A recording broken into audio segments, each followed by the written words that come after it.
Hey everyone, welcome to the Lipstick League. I'm Natalie Egenolf. And I'm Nicole Michalik. And oh my God, what a guest, what a boss What we a have boss. today. I know. This is super exciting. So we have another guest, Joy Taylor, co-host of FS1's The Herd with Colin Cowherd. And we're gonna get into your career and all that stuff, but I feel like Joy and I have very similar, she started in sports talk radio, you know, that now she's the news update anchor, but like the co-host, you know what I mean? And it's just so funny how there's like so few women in those positions. And she's, you know, in LA and whatnot, but I just adore her. So thank you so much for joining us. Thank you for having me. It's fun to be here. Yeah, this is so exciting. It is. And the fact that it's just like, I hate when people say like boss chick or boss babe. It's like, no, it's a boss. Like we're taking back the term. You know what I mean? Like we are taking it back. And so, yeah, thank you so much. And we were just talking a little bit off mic before we started recording, how like you and Natalie are really good at sassing the trolls on Twitter. And I want to talk about, because I think it's awesome. I don't know if a lot of people know how you're from Pittsburgh. So I love the fact that we're all PA girls. Yes. And it's funny because like you're from Pittsburgh and I'm from and was born in the Poconos. So like kind of in the middle of the state. And then Natalie was born, I'm in Philly now, obviously, but I was like, look at us dominating PA. Okay. Yes. Okay. Yeah. We got the whole state covered. Let's start at the beginning. So yeah, you were born in Pittsburgh, and then what happened from there? That's kind of how we generally start this.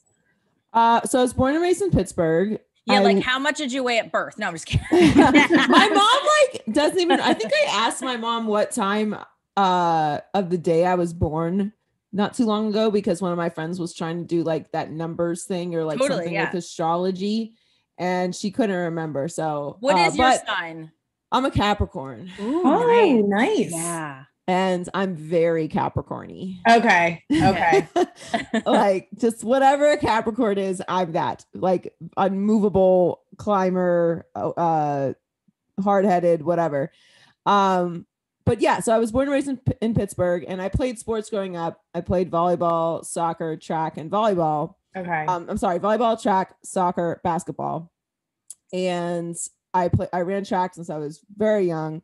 Maybe like 10, 7, 8 or 10. I don't know. I'm an old person now, so I can't remember back that far. But she ran track the longest, then played basketball the longest, and played soccer and volleyball for a few years. And so sports was just always kind of part of my identity. Like when people ask what do you do for fun? Like, I don't know. I play sports. Yeah. So, I grew up in a sports household in that my grandmother and my two aunts lived together growing up. And they were just like, they just watched sports. That's what they did. Like, they watch whatever, news and I don't know, whatever, people watch on TV during the day when they're home all day. But then when the game would come on, they're like, put the game on. And then they complain, or they're like moderately happy. And then they talk about the weather, as people in Pittsburgh tend to do. Yeah. Right. Or over explain directions. I don't know if that's a Philly and Poconos thing, but I feel like every time I'm in Pittsburgh, somebody's talking about how to get somewhere. I'm like, guys, it's over. All right. We have GPS now. I already already need you to give me the directions. Just give me the address. I say that the three things that old people love to talk about is the weather, traffic, and gas prices. And I literally just took my mom and my aunt, who are 70 and 72, and one of my mom's best friends to Maine for a wedding. And Aunt Janet printed out the directions on MapQuest, was like, well, what does your Waze say? Let me check the paper directions. I'm like, Aunt Janet, we have we're good. So and why, if it's on paper, is it more legit? That's also well, the paper says this, but it's but we have the internet now. Exactly. I love it. I mean, every time I talk to my mom, she's like, do you know how to get there? I'm like, no. Yeah. But I have it in my phone, so I'm going to get there. Yeah. And if that app doesn't work, I have 3 other ones. Yeah. Is your family still in Pittsburgh? I have a lot of family in Pittsburgh, yes. Okay, so cool. my mom has moved from Pittsburgh. She lives in Florida now, but she was there up until last year. So I still have a lot of family there, but awesome. Do you get to go back often? Are you a Steelers fan? Yeah. So, I mean, Okay. they were Steelers fan. I grew up as a Steelers Yeah. fan, as everyone in Pittsburgh does, or Right. lived there. Somehow my mom managed to get out of that too, though, because she's a Cowboys fan, inexplicably. Oh, is she? Yeah. Mom. I mean, I see, I don't blame, like, sometimes I don't blame people. It's like they had that stretch in the 90s where it was Yeah. I mean, it's totally because of the 90s Cowboys, and she loves Emmitt Smith. Yes. And so, yeah, but she likes being defiant to like bother people with stuff like that too. That's amazing. So anyway, yeah, so I grew up loving the Steelers, but I also loved Dan Marino, who was a Pitt guy. Oh yeah. So I liked the Dolphins before my brother started playing there. But yeah, I just grew up in a sports household, and most of the women that I knew in my family were sports fans, and I played sports. So being around sports was never like a thing to me. It wasn't like, oh, that's like, yeah, I don't take the girl, she likes the sports. Yeah. So that's just how I grew up. And then I ran track in college my freshman year. So I was recruited to a couple of different schools to run track and soccer, and ended up running track. And then I, just kind of did not have what it takes to make it to the Olympics. And I quickly realized that I did not want to be a college athlete.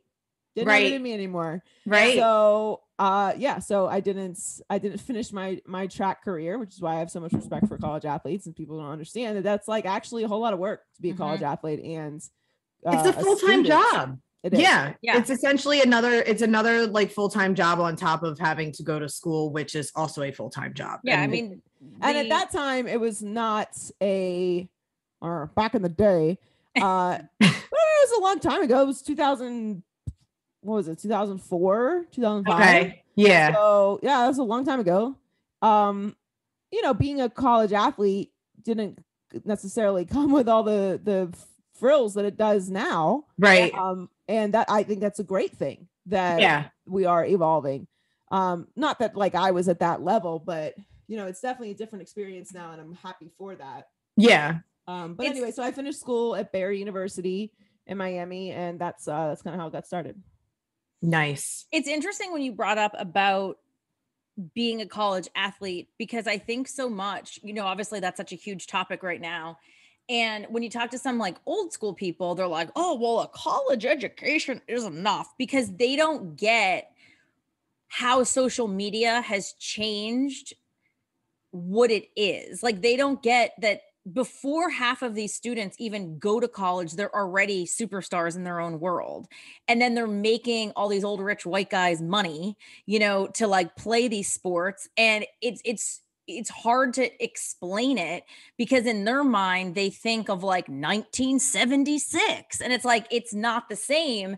And even like what you say, and you're right, like in 2004 it's a completely different world for student athletes than it is now, Well, and I feel like that's what's been so great. And Nicole and I talk about this a lot on the podcast, is that like social media has its pros and cons, as we know. But the pro is now that it kind of gives everybody a voice. And I mean, that's how change happens. I feel like everything that even just happened, like with the NCAA and, now college athletes being allowed to monetize, their own personal brands and stuff, like that would have never happened if social media didn't like get the message out there that this isn't fair anymore. Right. It's like and especially I feel like track and other sports where it's not as publicized, I think, is like the main ones. Like you're saying, you didn't make it to the Olympics, but like outside of the Olympics, it kind of not falls by the wayside because it's such an amazing sport in and of itself. But it's like, it's not like football or basketball or one of those things. But now the athletes who do play these sports, like have a way to kind of like make it better. Like I feel like it just improves the sport as a whole. Like I was even saying that with something like golf. Like golf used to just be seen as such like a stiff, boring sport, but now I don't know why. Maybe it's the pandemic, but like there's something, and there's now more personalities involved, and I feel like that has to do with social media, because you're seeing all these people who are now like involved and kind of like getting to know them personally. I just feel like that's been such a benefit of it too. But like Nicole was saying, so we were talking off the air about social media, and I just want to talk about, so Joy and I always followed Joy. Then she followed me back on Twitter, and I was like, oh my God, Joy Taylor's following me, because I always just loved her. And I think it's just so funny. So Joy, you take so much shit. People say that I take a lot of shit, but you take a lot of shit too. And I feel like you're like, when you're the only woman in the room for so many spaces, I feel like, you know, and again, I like the woman in sports conversation is that they like, I think it's just because like you're an easy target. That's how I always felt. It's like, well, it's an easy target to pick on somebody. And you know, because when I would get shit, it would be my appearance and the way, like somebody was like, your eyebrows look like El Chapo's mustache. And I was like, I don't even know what that means. But like, the guys never got the same sort of scrutiny I did, you know, like nobody was really picking them apart, like physically and mentally. It was just kind of like, you're an asshole. But like, I was like a bimbo and, you know, a whole other slew of names in addition to being ugly and whatever else they wanted to call me, you know? So how do you think that you've been able to manage that? And did it take you time? It took me time to kind of like develop a thicker skin. In the beginning, it was hard for me, but now I'm just like, whatever, you're all idiots.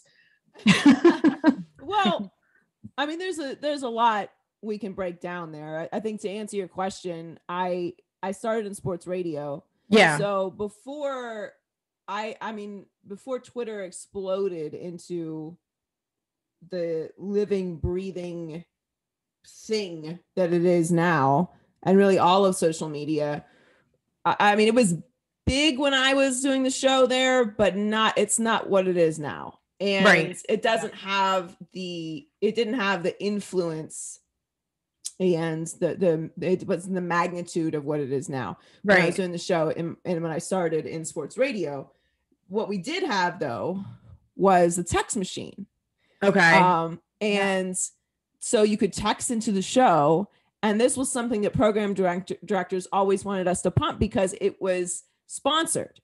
So, yes. Text into the, sports radio 9:50 a.m. text line sponsored by, Doritos or whatever, whoever was sponsoring it. So they'd always want us to mention it so that we could give the sponsor love. And then we'd have to read some of the text messages to make it obviously worth the while for the sponsor. So the text machine was the original like Twitter mention because it's sports radio. Nobody likes you in sports radio. No, nobody likes you. Nobody likes you, but they really love you. So when you do sports radio for long enough, you understand that. Mm-hmm.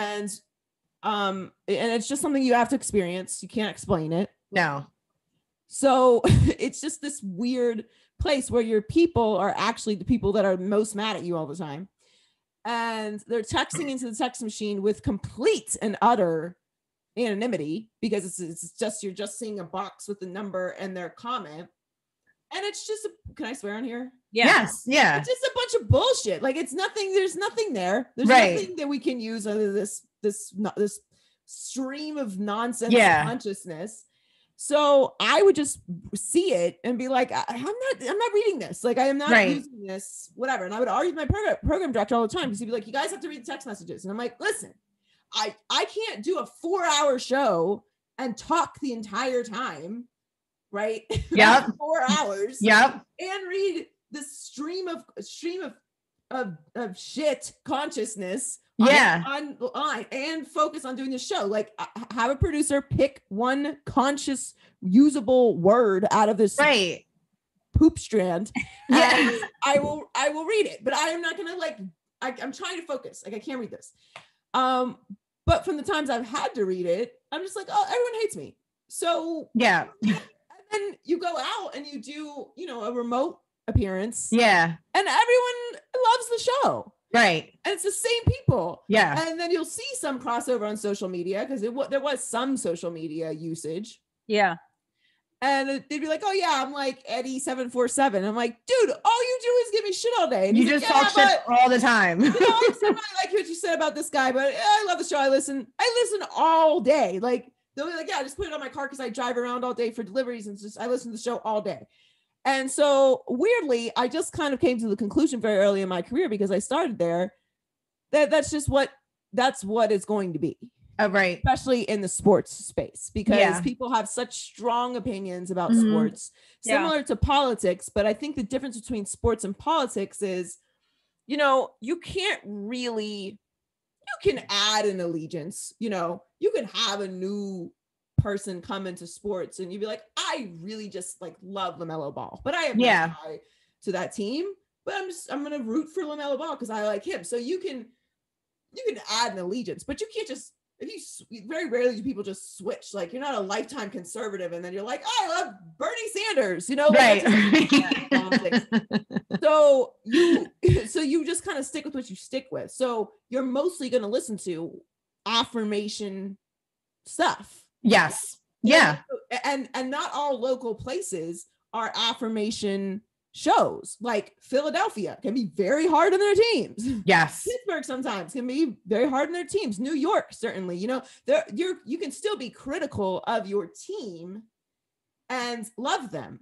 So it's a very weird, like convoluted, nuanced place that sports talk is, where you can be critical and love them. Like love them. Well, I always say like one of my favorite quotes is the opposite of love is not hate, it's indifference. And so that's really what it is. It's like, let's just talk about Ben Simmons really quick and what's going on with him and the fans and the Sixers and all that. But like, I'm on the side where like, and I'm a bit of an anomaly where like, I don't think being critical helps. I think that we've reached a point where it's not like Philadelphia has had championship after championship after championship, so it warrants the hate. You hate these players and you're so awful, and all that's happening is they regress and they leave. Markelle Fultz regressed and left. Carson Wentz regressed and left. Ben Simmons is about to leave. So I'm like, if they were winning all these championships because the hate helped, but you hate them, and then they end up leaving and we're still fucking losers. So like, let's be a little bit more self-aware here. Okay. But I also get typically the average sports talk radio listener, they love their team so much that it makes them insane that they haven't won. And so they don't have that mental capacity to say, they're like, don't you understand how much I want this? Like, I hate you because you won't give me what I love. Yeah. And like the three of us understand where it comes from, but like that average person doesn't. So sometimes it's hard because I'm like, yo, dudes, like this isn't, I get why you're mad, but it's not working because we keep losing. That's an interesting perspective. I have never thought of it that way. I think you are onto something actually, but fan is short for fanatic. Right. So, yes, we lack a little bit of reason when we're talking about what we're fans of, because we're not really actually being rational. Well, no. And you know, it's funny, you know, doing sports talk, I just left the show that I was on.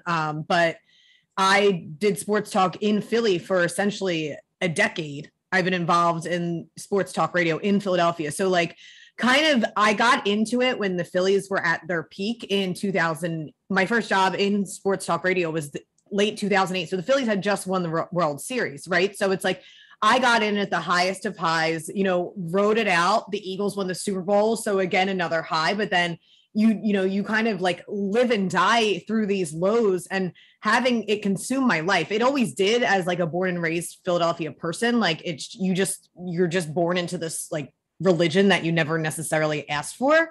That's what I liken it to now that I'm like, no, it is like a religion. Yeah. So like, you know, you're kind of born into it. But then when it consumes you and it's your whole life, like I like just following the storylines, right, to figure out what I'm going to say about them. Like, it's kind of like, it's interesting how it's always the person who has the highest ceiling, like the highest expectation, that I feel like always ends up letting the Philadelphia fan down because they refuse to they don't live up to those expectations. So then I'm like, maybe to solve this, we lower the expectations a little and just take it one day at a time. Like that's kind of my approach now. But then it comes to a point like Ben Simmons. Now, what do you do? Now, what do you do with Ben Simmons? It's like, because I was patient. Like up until probably just this last playoff run, I was like, I know the ability is there defensively, like the team would be nothing without him, you know, like I know, but then it's But then I understand the fans who are so frustrated and they're like, just shoot the basketball. Like it's not like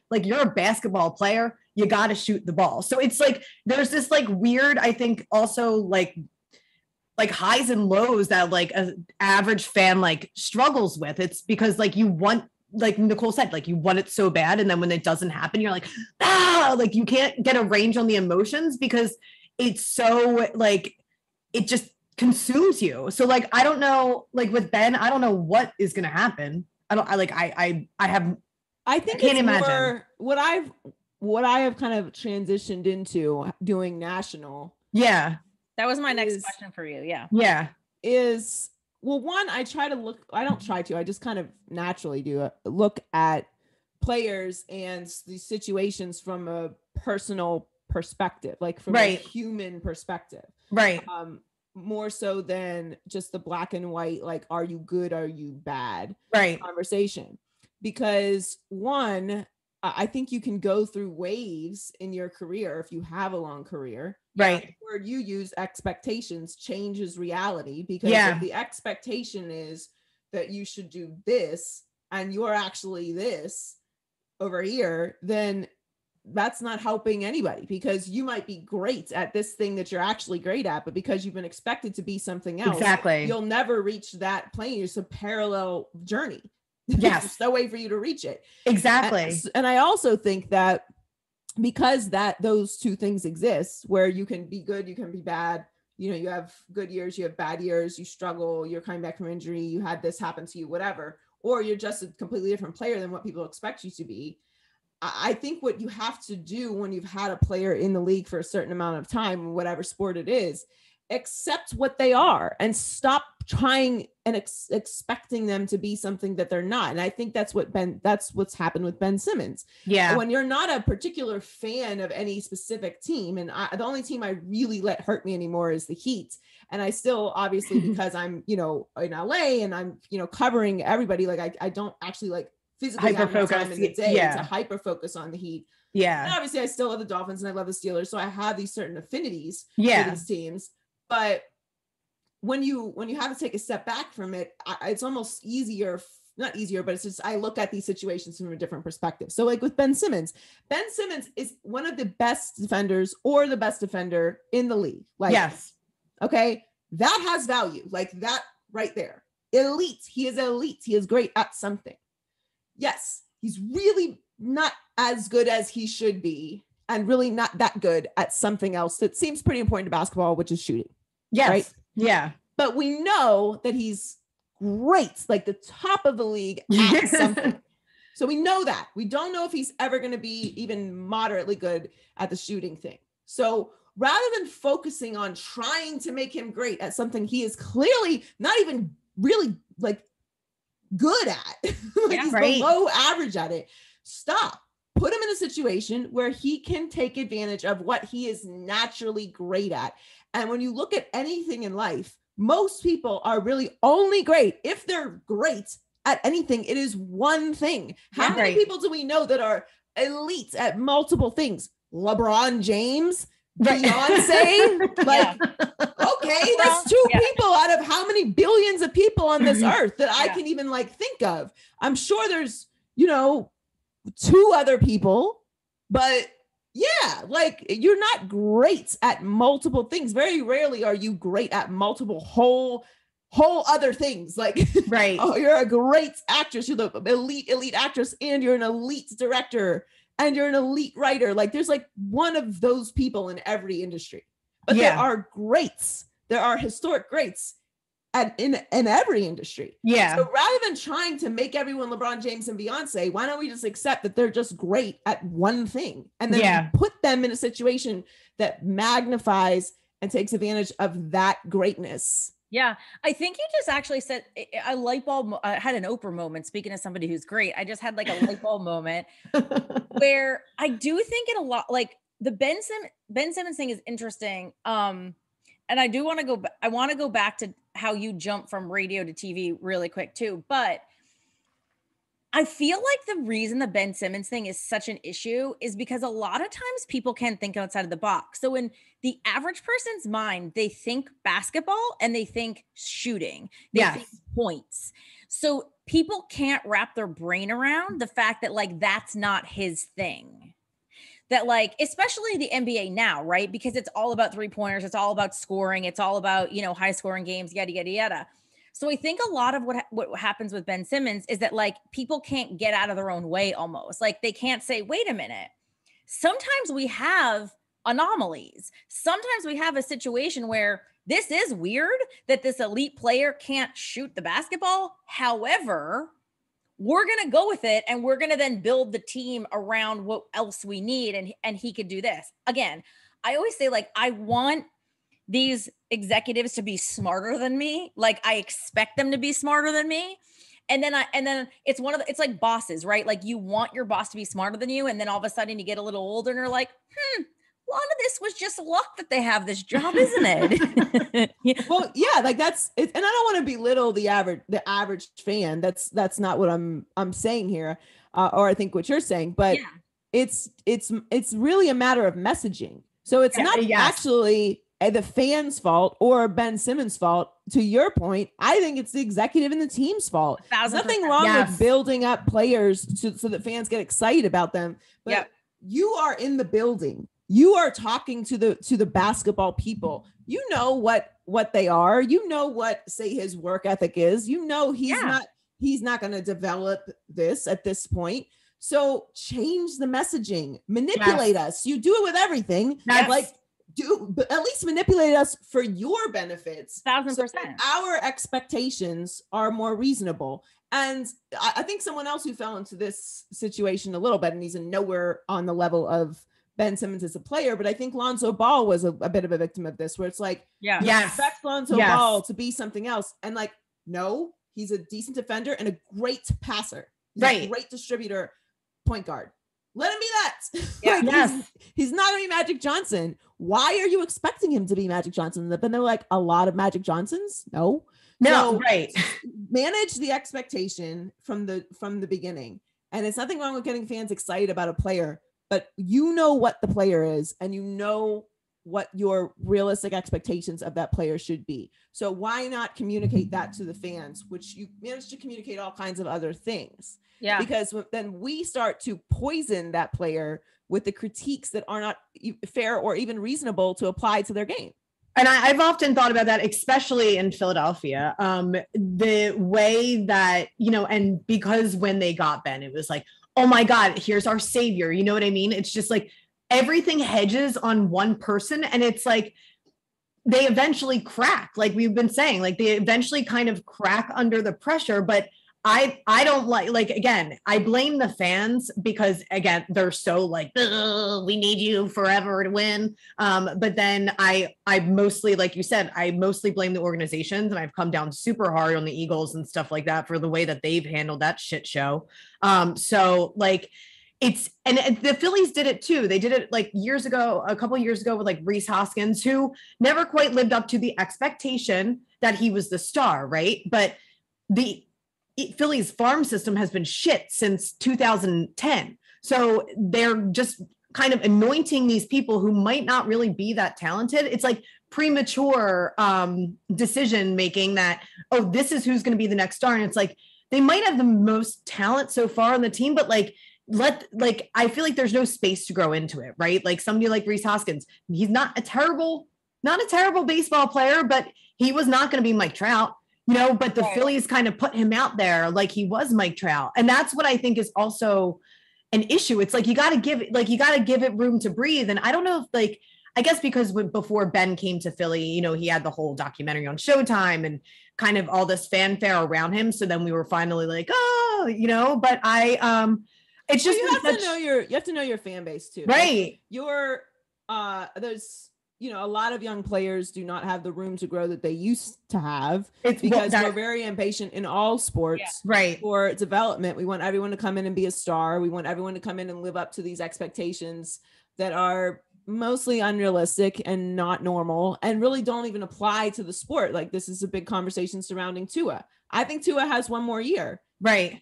He's a rookie. I think he has this year to really show a big step up. Yeah. Now everyone's like, you sound crazy. I'm like, do I? Like, no. What are you talking about? You got Justin Herbert over here winning rookie of the year looking amazing. Joe Burrow, until he goes down, definitely looks like a franchise quarterback. I didn't see anything. And we had the number 3 pick that we traded out of. So well, people forget Patrick Mahomes sat behind Alex Smith and he was under the radar. No, I don't think people forget. I think people like that. Like, that's what they want everyone to do now. They want all the rookies to have this development year, which I don't think is realistic either. It was great for Patrick Mahomes, and they had Alex Smith, and he also went to Andy Reid in a great talented situation. Like, they were in the playoffs. It's not like this was a team that was, in the dumps when he got there. So like, Patrick Mahomes has been incredible, but he also went to a great situation, which is very important. It's like, where you go matters. Josh Allen had years to develop because he went to Buffalo. If he was in New York, I don't know. Do they give him do they stick with him that third year with the confidence that Buffalo did? So, I think there's just an impatience in sports when it comes to young players, because we expect every young player to come in and win an offensive rookie of the year. And that's also unfair as well. But and the amount of talent that is coming in, because kids in all sports are developing and working with professionals at such a young age. They're noticed, they're picked out for their talent at such a young age. You don't have that many late bloomers anymore. Like you can spot talent and then they're going to like these elite camps, and like they have so many more reps coming into basketball and all these sports, basketball, soccer, everything, football, everybody has all these development things and coaches, and they're just eating right. Like, the talent level that's coming in at a young level is so high now that the patience is not what it used to be. And that's also getting applied to players. But I just think fans and us as media, I try to be very aware of that, because I do my best to, not be a hypocrite and also look at the full macro perspective of things, which can get a little daunting, It's just a lot. There's a lot to consider. But I think we have to, similar to what we were talking about earlier with college sports, like we have to catch up to the times, and sports change and things change and societies change, and all of those things influence how we should evaluate our teams and our players. Well, yeah, like going back to social media, right? Like bringing that kind of the conversation a bit full circle. It's like people now, and players especially, like talking about giving them time to grow. Like, my theory is that there's people who are grace under pressure and there's people who crack under pressure, right? And there's people who thrive off of that competition. Like, obviously LeBron, like he's the best of the best of the best, and he still wants it so bad. Tom Brady, he's in he's going and getting, stem cells injected in his body, but he still wants it so bad. And then there's people that like don't have it. And I can't figure out if it like that younger generation doesn't have it as much as the older generation does, because they were given it early, because they were famous before they even were famous because of social media. And I think it's going to be a really interesting kind of psychological and to see what happens in the sports world. Now, I listened to this amazing interview with Jason Tatum, and he was famous before he was, on the Celtics, and he's so grounded. And it was like, how are you grounded? And he basically like attributed to his mom and basically said that he just understood that this was the deal, that like he was given these talents, and like he understood what it meant by the time he was 15, that like this was going to be his life and he didn't want to screw it up. And like he has that thing, like he wants to win. And like I find that really, really fascinating that some people have it and some people don't. Like, not that I want to keep bringing it back to Philly because I like to talk about their stuff, but like Nick Foles is like sucks when there's no pressure, right? He's average. But when it's a pressure situation, he's elite. And then you have somebody like, Ben Simmons, where when it's pressure, he cracks. And I just think it's really interesting. And I can't figure out if it's just how their brain is wired, or if it's the age, if it's the exposure to the fame. And I don't know. I feel like some psychologist needs to write a book about it. Well, I think sports is a microcosm of society, right? Yeah. We're talking about human beings. We all know people who are absolutely useless in crisis. They panic and they have all the tools to figure the situation out. And they're just sitting there in a state of panic. I clearly do not get along with panicky people.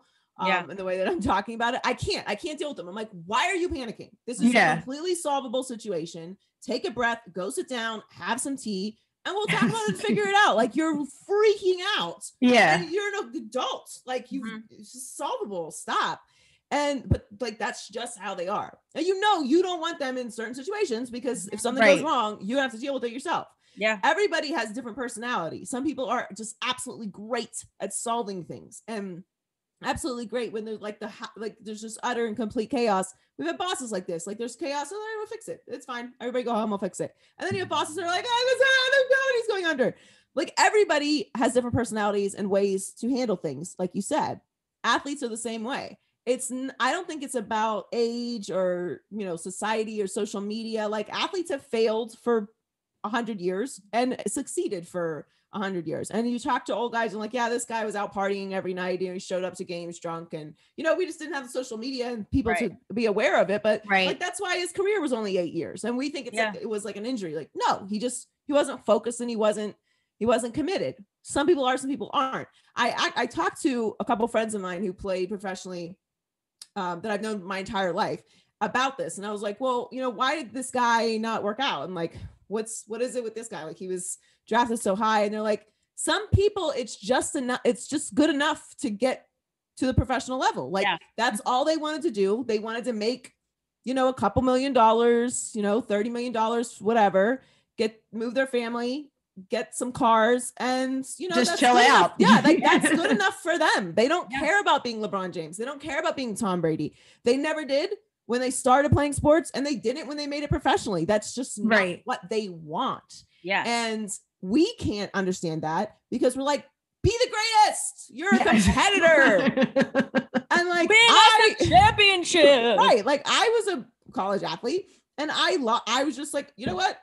I got my scholarship. I'm an NCAA athlete, and I just don't have it in me to do this every single day anymore. Like, I loved it in high school. I lived and breathed it. I was never home. I was working out, or I was lifting, or I was at practice, or I was at a game. Like, that was my whole life, and I loved it. And and that's it. Like, that's just what it is. Like, some people they reach a certain level. That was their goal. They've achieved it, and that's good enough for them. And it's not good enough for us, because we have these expectations of them, and that's not their personality. And that's in some ways on the organization and the scouting departments to know sit down with someone and talk to them and listen to what they're saying, and listen to what the scouts and their coaches say, and figure out what the personality of the players that you are bringing in are. Like, it's a legendary scouting system that the Spurs have. There's a reason they call it the Spurs way, right? Because they have this list of intangibles, not what the player is on the court. Intangibles. Are they this? Are they loyal? Are they, do they get good grades? Whatever is on their list. I don't know what it is, but it's a very, very long list of intangibles. If they don't check like most of them, or whatever the criteria is that Popovich has for like, you got to meet these intangibles, you're undraftable, because you're not a Spur. Yeah. Like, I think that's how they evaluate. Why I'm still single, because you're not my husband if you don't hit the list. Listen, girl.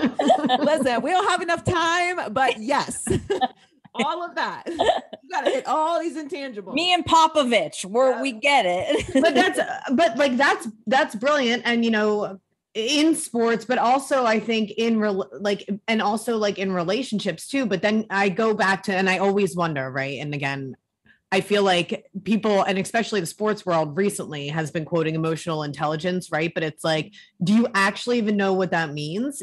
Because like, you're kind of hearing it, you hear it more now. And I think, as we progress as a society in, accepting mental health issues and kind of like bringing light to that, I think emotional intelligence kind of goes hand in hand with that. And of course it intersects in the sports world, with like Naomi Osaka and everything that just happened with her coming out, anxiety, depression, like this whole thing. And it's like, but is it, I think as a society, we're just dealing with the patriarchy and the way that things have been for so long, where it's like, you weren't allowed to, like, being emotional and like expressing a need for intangible things, that was like dumb, because sports are supposed to be like gritty and like man, like, He-Man, caveman shit. And it's like, but it's like, we don't want that anymore. And like, if you want players to be good, like you have to accept them, all of them, like you're saying, like the intangibles that come along with it. And, you know, somebody like Naomi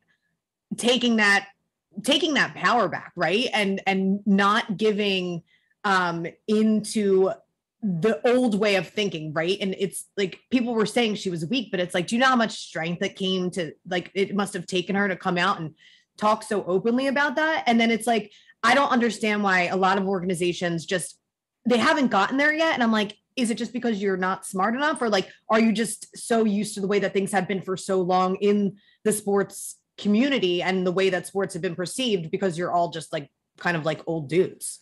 Well, it's power, right? Right. Yeah. And nobody wants to give up power Yeah. when you have it.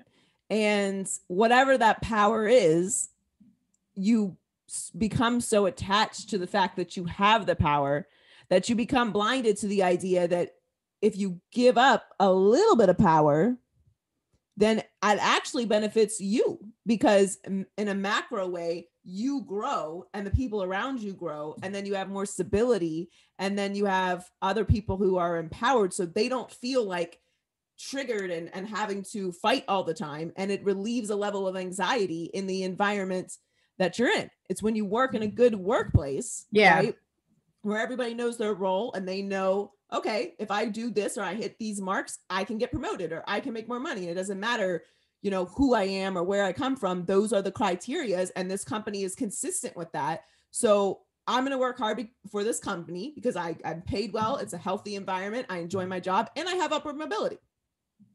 And what do those companies do? They retain employees, right? Yes. And yeah. It's not rocket science. Right. There are good companies to work for, and good employees search out those companies to work for them because they have those reputations and because they have those intangibles in the workplace, right?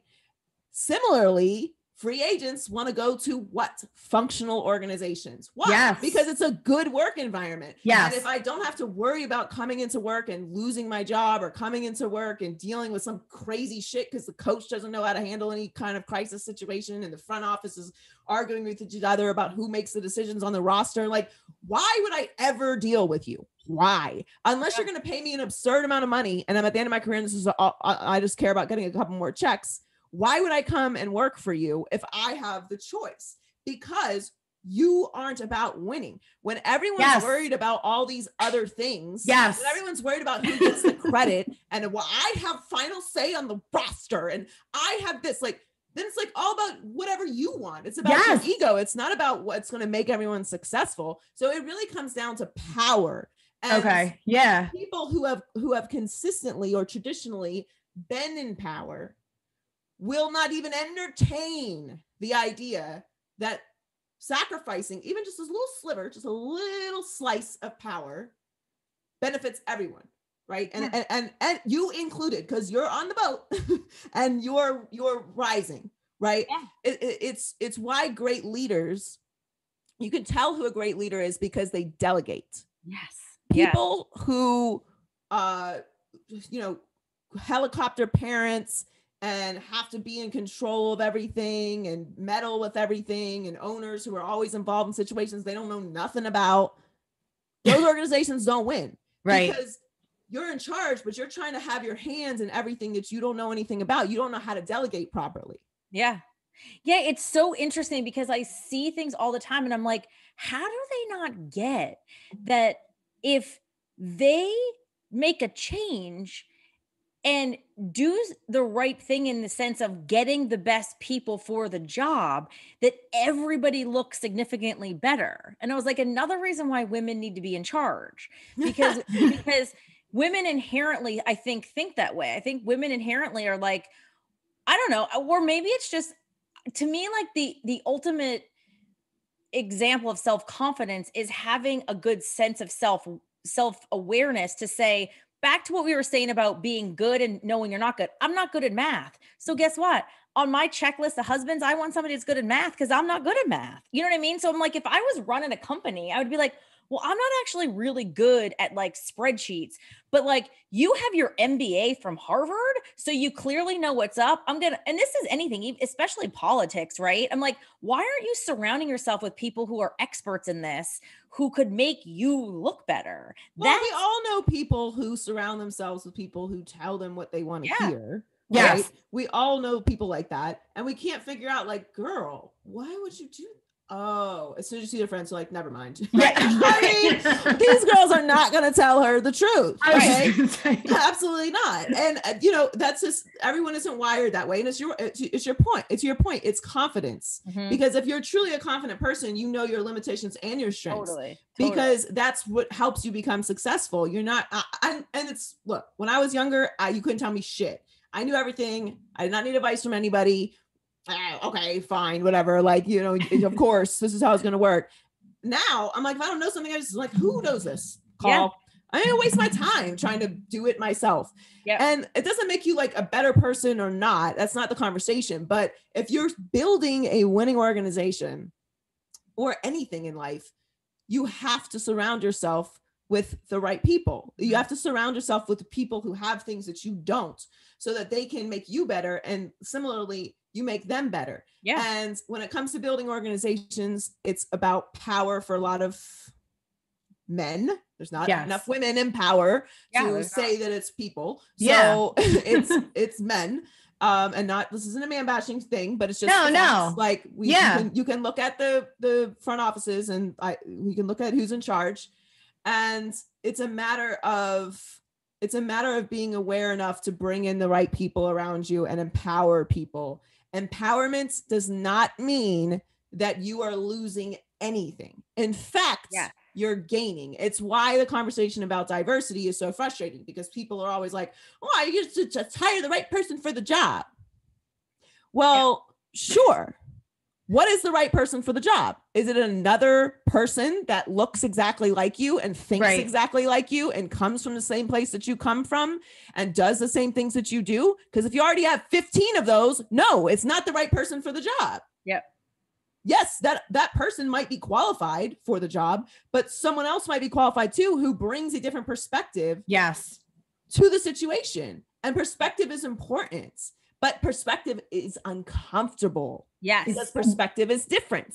People don't like change. No, and I can't even tell you, I've been in, again, being the only woman in sports talk radio for as many years as I was, I'm in meetings, right? And they're like, well, how do we attract the female listener? And I'm like, and they're like, nah, that's not going to work. And I'm like, but I'm the one here, right? And it's like, that's what's so frustrating too. It's like you like with diversity, you can't open. It's always better when everybody has a seat at the table. And that's but people don't, but when you're a powerful person who's always been in power and you're comfortable with people around you that are the same, it's very, very, very difficult to see that perspective and embrace it, because it's different. People do not naturally like change. Some people are wired for change. I am one of those people. I know things are going to change. There's just an inevitability of life I've accepted a long time ago. Yeah. But I've also moved. I've also been in different places in the world, like not as a privilege, of course, but that's just the reality. Like if you're somebody who doesn't like change, and just because you're a powerful person doesn't mean that you don't fall in that category. Yeah. Well, I think too, sorry to cut. No, go ahead. Oh, I was going to say, I think too, a lot of times when you really look at organizations, I mean, the people who own them are, again, we're just going to say it because it's the truth, are rich white guys, but they didn't start like me, where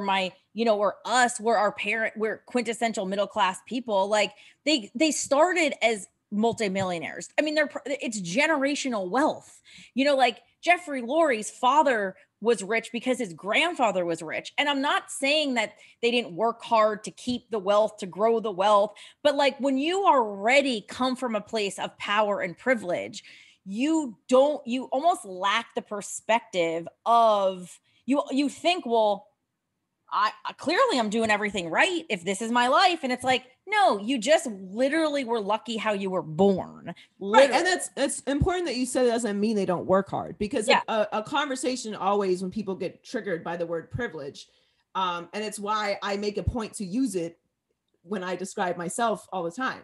I am privileged that I have seen the world and I've traveled, and I used to live in Miami and now I live in Los Angeles. Like, I'm around so many different types of people. I've met so many different kinds of people. I've seen so many different things, and that I've also allowed that to shape me. Yeah. A different person. And you're allowed to change. You're not the same person you were when you were 15 years old. Like, you should be constantly changing. And it doesn't mean, so if you have privilege, whatever that privilege is, and it's not just white male privilege, which is a very powerful privilege to have. One might argue the most powerful privilege. I was going to say it's the most powerful privilege. I should say rich white male privilege, because white male privilege is not the same as rich white male privilege. That would be the ultimate privilege. It's only an insult if you are unaware of your privilege, or defiant about your privilege, or you don't use your privilege to elevate others. The notion that everybody has it the same, that everyone has the same starting point in life, is an unintelligent way to look at the world. It's not a debate. It's unintelligent to look at the world that way. You would not argue that a child who has no parents, who came up through the system, a white child who had no parents, who came up through the system, who grew up in a rural, poor town, has the same opportunity to graduate from Harvard and start their own company in Silicon Valley as a kid who went to a private university and had parents who were billionaires.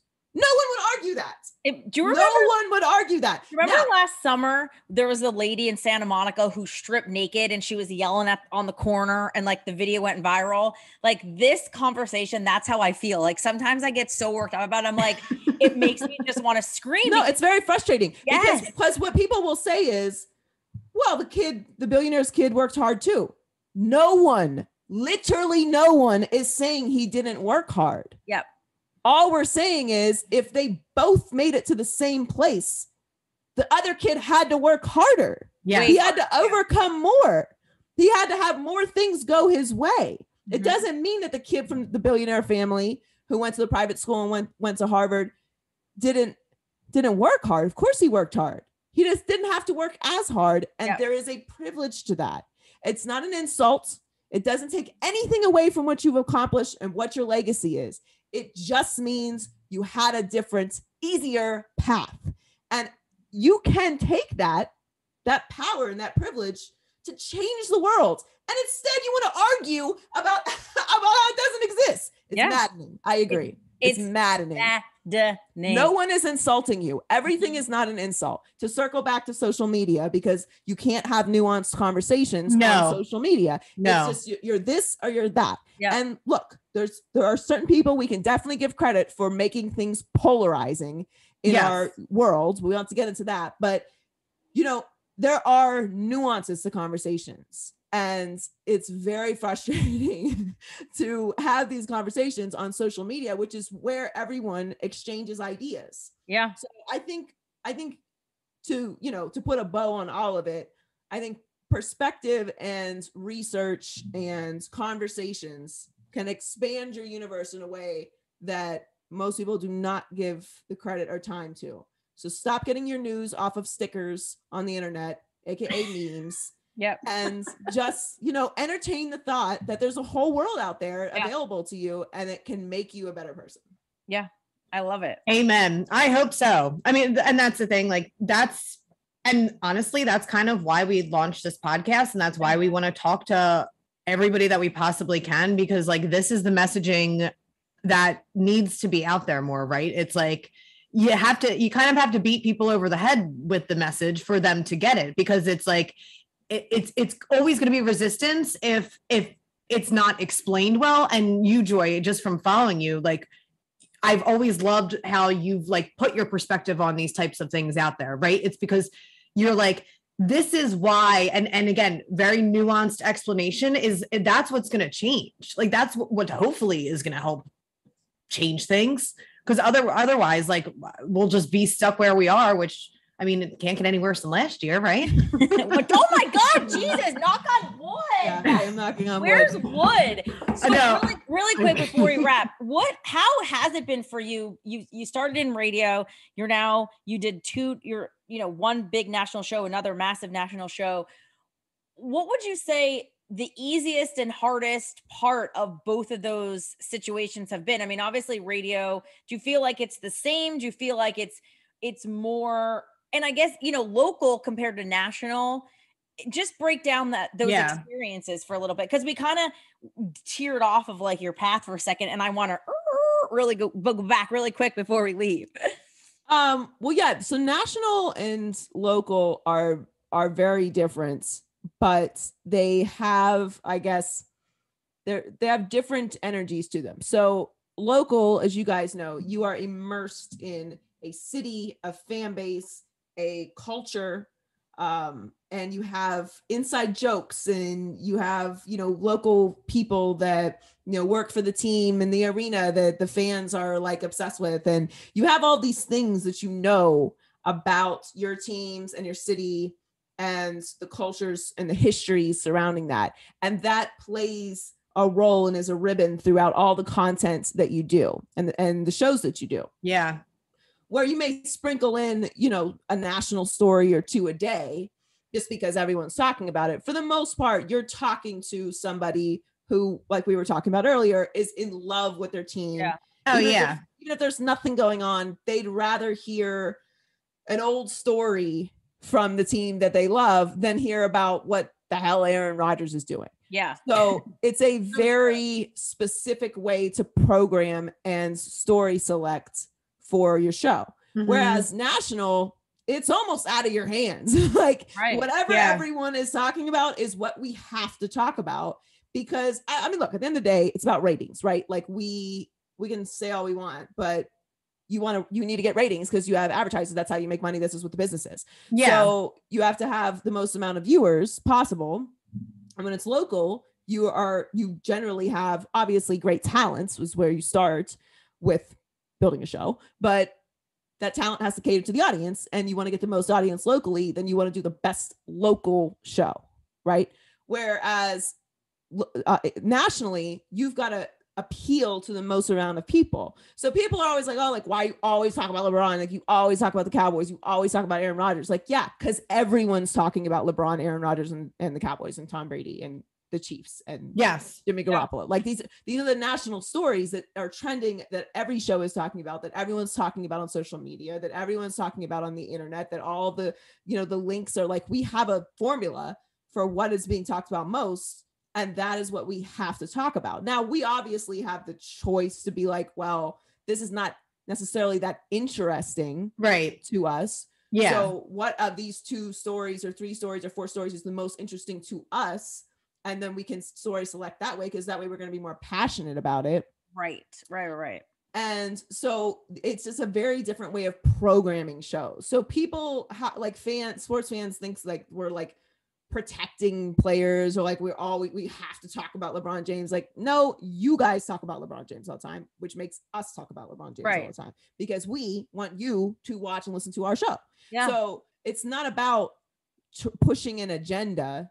Like, I think people have convoluted all of media together. Like, I don't have an agenda. I don't come to work every day and get assigned an agenda by the man. That's not how it works. Wouldn't that be nice? I don't get my conspiracy papers every morning. Like, I think people think that. They like come in like, all right, guys, you have to talk about this today. Like, cool. No, they seriously do. Especially last year, when sports shut down, when we kind of had to pivot, everyone's like, you're pushing your narrative. And I'm like, we just have to talk about what's going on right now and get through the next 4 hours. Like, it's not like, I wish that there was this big meeting like where we all meet together and come up with like whatever the next conspiracy is. But like, that's not how it works. We're people too, who are just trying to live through this as well. Like, and that it's hysterical. The narrative conversation is like when somebody says that, it's maddening when people in the business say that. Oh my When God. regular fans say that, I'm like, all right, you know what? Let me You not don't really understand. I'm not going to get too angry because you have literally no idea what you're talking about, but Right. sure.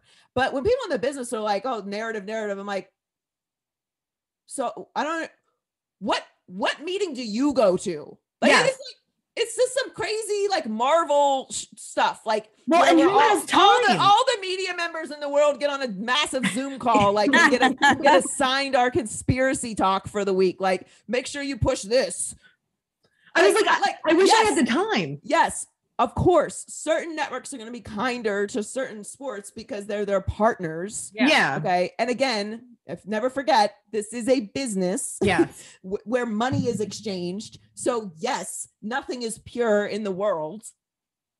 Right. So that like, that's a reality, but we do what is meant to be a fun, entertaining, interesting show. And what is most popularly being discussed, what does everybody watch the night before?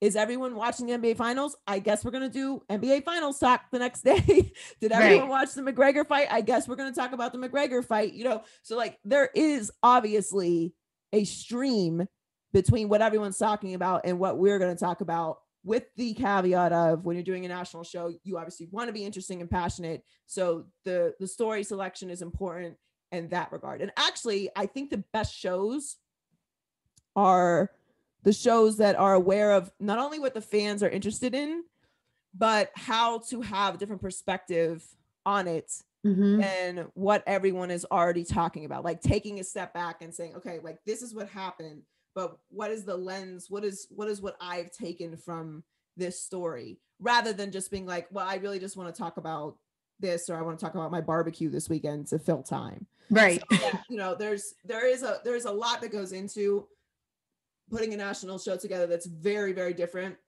than putting a local show together. But I think the tie with both of them that makes them successful is knowing your audience, knowing what people truly are coming to you for, and what impacts them when you actually talk to real fans. Like the show that I did in Miami, I felt like we were impactful because we had a good chemistry, which is obviously important. Yeah. But like, we really loved the city of Miami and understood the people that were listening to our show. Yeah. And like, some days it's like, okay, like we just want to hear about, you know, Joy's dates for a segment, you know, and we're going to get a reaction from that. And then we're right back to sports. Whereas a national show, maybe we're only doing 30 seconds on that, but it has a personal touch and you still deliver what it is people have come to you for. So I think, you know, the radio and television aspect, obviously there's different beats to different shows. Yeah. So, you know, that part is just depends on the kind of show that you're doing and, you know, the time that you have and all of that. But I think story selection and really paying attention to what is your audience there for? Like, what do they come to you for? And are you delivering that daily? Yeah. And I think it's interesting too, with local, you basically have to act more like a fan. Yes. Where nationally you have to be passionate, but yet not subjective. You have to be objective, really. Yeah. You can have, I think more now fans appreciate that you reveal your biases. Yeah. Yeah. So you know, that used to not be a thing at all. Yeah. But now we're in an opinion space more so than like a news journalist space. Yeah, absolutely. There still are the journalists, obviously. I am not one of them. But I think that fans appreciate, especially if you're in an opinion space, so people know what your allegiances are. Like people know Skip is a Cowboys fan. Oh my God. Yes. People know that. But if he was like, get it. If he was trying, I mean, if he was trying to hide it, it'd be silly. Like it would be silly, right? Obviously a Cowboys fan, but that makes that show better because he has openly admitted he's a Cowboys fan, right? And you know, so I think when you admit your allegiances, you can have a little bit more of a bias towards it if you're national. But you're absolutely right. You have to kind of, even if you are not necessarily a fanatic, a fan, but not a fanatic. I think that's the twist that you have to have when you're doing local. I love it. Thank you so much for doing this. This is amazing. No, thank you for having me. How could everybody find you? At Joy Taylor Talks on social media, and you can watch The Herd noon to 3 weekdays on FS1 with me and Colin. And we'll have some more stuff coming up in the fall, so you can follow. Yeah, ramp it up for football season. Here we go. I know. I'm like, oh God, it's coming. It's like that time, you know, approaching. For people in the business, yes, like fans get excited about football season, and I do too. But it's also like, it's just like, well, there goes my life. It just It's people ask me like why I travel so much in the summer, and I like travel. Yeah, I was gonna ask you, like, your Instagram is so fab. So like, what are you doing for the summer? Are you going on any fun trips? Are you I'm going to Italy in a couple weeks, which I'm very excited about. For how long? Oh my God. For how long? For a week. Awesome. I've never been, so I'm looking forward to that. I also like love to travel, so I try to take advantage. You have of a it favorite place? Like a revisiting place I like to go. I mean, I love New Orleans. Me too. It's my favorite place. As far as in the States, yeah. I mean, I'm in Miami all the time. Obviously, I love Miami. I was there last weekend, but like my family and friends are there. Yeah. So I don't always do all the Miami stuff when I'm in Miami because I'm like visiting family and friends. But yeah, New Orleans is because I love history, and New Orleans has such a special, unique energy. Yes. To the city and the culture and the history of the city, and the people there just fully embody everything that New Orleans is. And the food is unique. It's just an American city that has so much culture and history. Yeah. And it has a feeling like you went somewhere else. And totally. like that's what I'm excited for Italy, because it's, there's nothing really ancient. No. Oh my God. Italy's going to be beautiful. And I love to see and like experience that type of stuff. Yeah. So New Orleans is a place I get to every year, at least once a year. Cause I absolutely love it there. Yeah. I don't understand when people are like, I don't like New Orleans. I'm like, what are you doing in New Orleans? I don't know. Cause I love it there too. It's my favorite city in the US. It's phenomenal. When I went to New Orleans, we did a ghost like spirit tour and made voodoo dolls, and she's been sitting on top of my fridge, and like I don't want, like, part of me is like, I feel like I need to like move her, but then I'm like, I can't, like, you need to let her be. I'm like, because like the guide was like, well, you have to put her in your food, and like you're supposed to feed her sometimes, and I'm like, well, I'm not leaving like a potato chip out because like I live in the city. So like, a rat might get, so I was like, let me leave her on top of the fridge so like she could get the food.